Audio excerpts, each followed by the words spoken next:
The 3A state bracket offered no sympathy for the Cleveland boys, who made state for the first time since 2005. None whatsoever. The Blue Raiders drew three-time defending champs, Memphis East, led by the nation's #1 overall recruit. For more from Cleveland's quarterfinal showdown in Middle Tennessee, pen-ppublic has it covered. Welcome back inside the Glass House Class AAA state quarterfinal action. The Cleveland Blue Raiders, well, they haven't lost a game in 2019, riding a 21-game winning streak, but a date with the three-time defending state champion Memphis East Mustangs proved to be a bit too much to handle.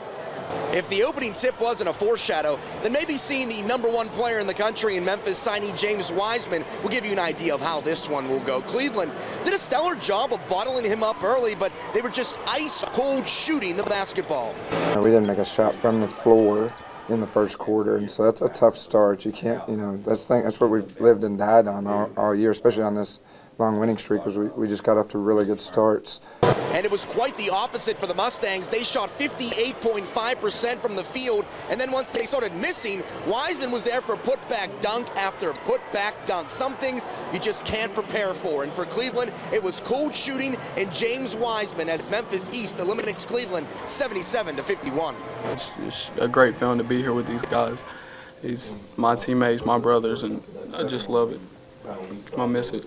It's these guys, it's, Logan Cobal's, Darius Howard's, some guys you don't see, that really brought us to a place I don't think we could get to.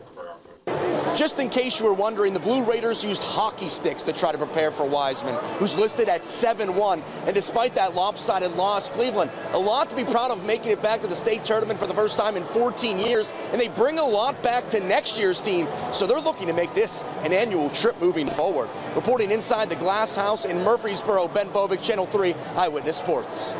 Not the last the state of Tennessee will see of James Wiseman of Memphis East. They call him the big ticket, by the way. He is signed to play next season at Memphis University. That leaves Brainerd now as the only local team left. They play Wooddale with 2 Ds in the state semis tomorrow. The Players' Championship includes 3 locals, all Baylor School graduates, one of which has provided the shot of the day, and it's just the 5th of its kind in Players' Championship history. Baylor grad Harris English, hole 11, 236 yards out, a par 5. This is second shot in the air, bounce, go ahead and roll a little, and then drop. An albatross. It's 3 under par on 1 hole, an albatross. Just the 5th albatross ever in Players' Championship history. Harris 2 under after 1 round. Former Baylor player as well, Luke List, 2 under, tied, and Keith Mitchell, the 3rd Baylor grad, at 1 under. Tommy Fleetwood and Keegan in the lead at 7 under par. And quickly, former UTC head coach, current LSU suspended head basketball coach Will Wade said he deserves to coach the LSU Tigers this postseason. He said so in a statement 1 day after Wade's attorney says Wade will not talk to LSU about his relationship with the man at the center of the FBI's NCAA corruption case until the FBI finishes its probe. Now, LSU plays tomorrow as well. Yeah. They do not play the late game. That's reserved for Tennessee and Mississippi State. It is LSU and Florida. Got it. So it all really ramps up tomorrow in Nashville. We'll be there. It certainly does. Okay, Paul, thanks. Paul Barris has a look at your 7-day forecast when we come back.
Let me check the radar first because I want to show you there's still some strong storms, especially in southern DeKalb County.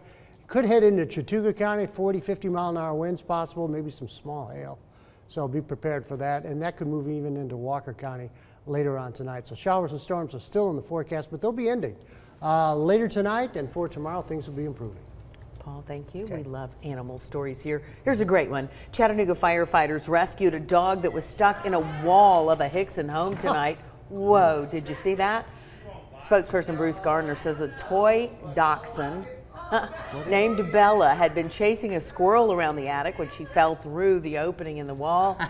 Bella's owners called the fire department for help and because they couldn't figure out how to get to her. As you see right there, the firefighters cut an opening in the wall and got her out just within seconds. Bella wasn't injured and her owners were extremely grateful to the firefighters who saved her. Do those firefighters know sheetrock work? Yeah, they probably That's do. their side job. They'll go back tomorrow. Right. Thanks for joining us. Hey, as Bill Markham would say, tomorrow's Friday.